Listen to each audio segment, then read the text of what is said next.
जो आपके मन में सवाल है कि जो आपका तत्काल का बेटिंग टिकट है आप उसको खुद से कैंसिल करें या फिर उसको ऑटोमेटिक कैंसिल होने दें, इन दोनों में से कौन से प्रोसेस में आपको ज़्यादा पैसा रिफंड होता है। या फिर अगर आपके मन में सवाल है मैं तत्काल में कंफर्म टिकट कर रहा था और मुझे बेटिंग मिल चुका है तो अब क्या करें। तो दोस्तों भूल कर भी आप ऐसी गलती मत करना, नहीं तो आपका एक भी पैसा रिफंड नहीं होगा। तो दोस्तों ऐसी कौन सी गलती आपको नहीं करना है बेटिंग टिकट हो जाने के बाद में, दोस्तों आज के इस वीडियो में मैं आपको कंप्लीट जानकारी इस टॉपिक पर देने वाला हूं। दोस्तों यहाँ पर जो इंडियन रेलवे का जो यहाँ पे बड़ा दो नियम है इस तत्काल बेटिंग टिकट को लेके, और पैसा रिफंड कितना आपका होगा कितना आपका नहीं होगा, रूल्स को जो है आपको जानना बहुत आवश्यक है। अगर आपका तत्काल टिकट बेटिंग हो चुका नहीं तो आपका एक भी पैसा रिफंड नहीं होगा, आपको जीरो मिल जाएगा, आपको कुछ भी रिफंड नहीं होने वाला है। दोस्तों आपको समझने की बात यहाँ पे है, अगर आपने तत्काल में कन्फर्म सीट आप कर रहे थे और आपको बेटिंग मिल चुका है तो आपका क्या वो टिकट कन्फर्म होगा? अब तो कन्फर्म शायद हो नहीं सकता। दोस्तों हम यहाँ पर पहले बात कर लेते हैं जो आपका एसी का टिकट होता है, यानी कि ठीक है जो आपका एसी क्लास का टिकट होता है,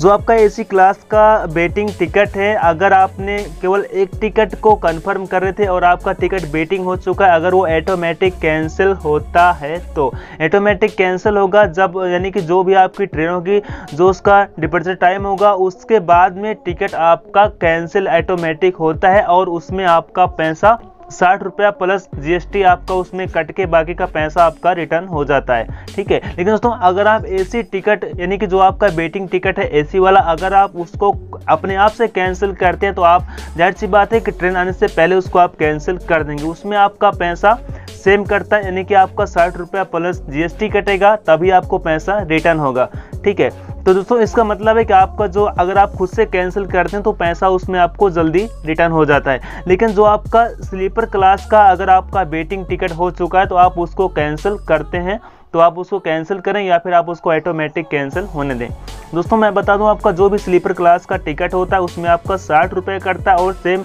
एसी वाले का जो भी रूल्स है ना सेम वही रूल्स आपका स्लीपर का भी है। लेकिन अगर आप एक टिकट को बुक कर रहे थे और अगर आपका वो बेटिंग मिला है तो आपका ये रूल्स फॉलो करेगा, यानी कि जो मैंने अभी तक आपको बता दिया। अगर आपने यहाँ पे एक से कई अधिक टिकट को आप बुक कर रहे थे एक साथ में, यानी कि 2 ticket 3 ticket 4 ticket, for example अगर आपने 4 टिकट को बुक कर रहे थे उसमें से आपका 2 टिकट कंफर्म हो चुका है और आपका 2 बेटिंग रह चुका है तो उसमें से आप ऑटोमेटिक कैंसिल होने दें या फिर आप कैंसिल कर सकते हैं। दोस्तों अगर आप उसमें चाहते हैं कि आपका ऑटोमेटिक कैंसिल हो जाएगा तो ऐसा नहीं है। अगर आपका जो भी 2 टिकट कंफर्म है उसी के साथ में जो आपका 2 टिकट है वो आपका बेटिंग टिकट अपने आप से कैंसिल नहीं होगा और आपका एक भी पैसा रिटर्न नहीं होगा। लेकिन दोस्तों अगर आप उस टिकट को मैनुअली कैंसिल करते हैं खुद से ही तो आपका पैसा रिटर्न हो जाएगा, यानी कि जो भी चार्जेस मैंने भी आपको बता रखा उतना ही कटेगा आपका। लेकिन दोस्तों आपको अपने टिकट को कैंसिल करने से पहले जो आपका करंट स्टेटस होता है आपको उसको चेक करना बहुत आवश्यक है। उसके बाद में आप कंफर्म सीट को यानी कि अपने टिकट को आप कैंसिल करें, यानी कि कभी कभी ऐसा होता है कि पहले आपका बेटिंग मिल जाता है लेकिन